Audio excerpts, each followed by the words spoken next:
Okay, first question. How did it feel to become Star-Lord again and play around the cosmos, and what were you looking forward to most? Oh man, it felt so great. It felt just so great to be Star-Lord again. This character is so near and dear to me. I love working with James Gunn. Our collaboration is maybe my favorite thing in my career. I've had so much fun playing this character, bringing this character to life, and it felt just great. I mean, it's like putting on a suit that was tailored for you. It just fit, and you know, the script was great, the story was great, and I think we executed. And the movie is, well, I'm very proud of the movie. And where do we find Peter Quill in this new movie? This film picks up just a couple months after the events of the first film, so Peter is trying his best to lead this ragtag squad of newly famous heroes who have accepted mercenary work with their new fame. He's trying to lead them and protect them from themselves and keep them out of trouble, with mixed results.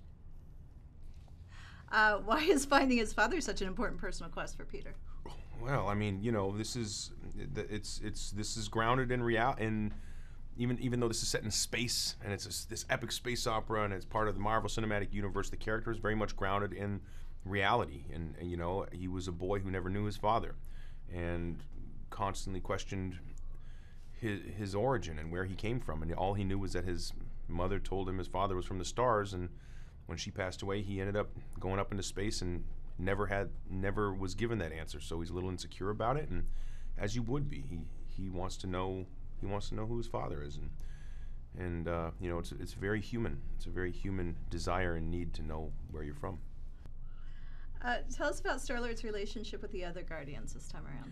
You know, Quill's the leader in a way, but this is you know, he is. I guess he's the leader of this group, the captain of this squad, and his relationship with the Guardians. We explore further those relationships between he and Gamora, and the romantic fire that's bubbling just beneath the surface, and the unspoken attraction between the two of them. You know, his kind of becoming a father himself in a way to this young, vulnerable baby Groot, and you know, a friend with Rocket, and you know, that complicated relationship. An adopted son with Yondu. You know, each relationship.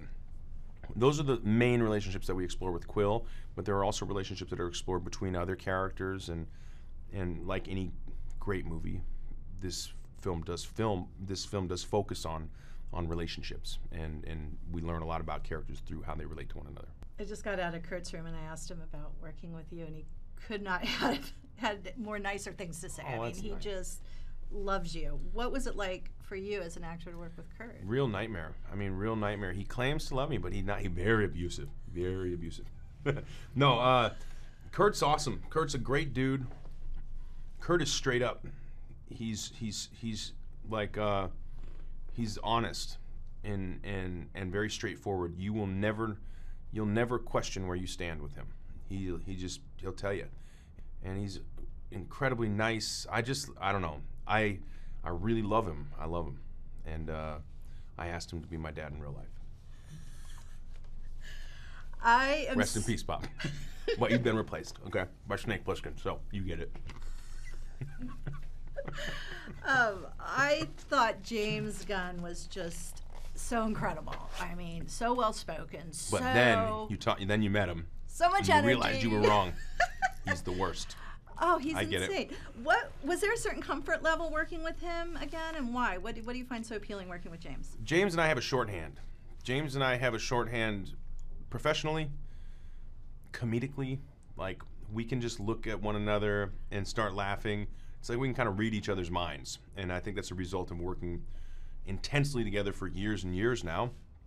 And you know, we've got a great collaborative relationship, and he's my leader, you know, and I trust him, and he asks me to do things that make me uncomfortable sometimes, but I trust that I'm in good hands, and you know, I'm sort of like putty in his hands. He can get me to do just about anything he wants me to, and you know, I can't say that about every director because I don't always trust every director, but with him I do.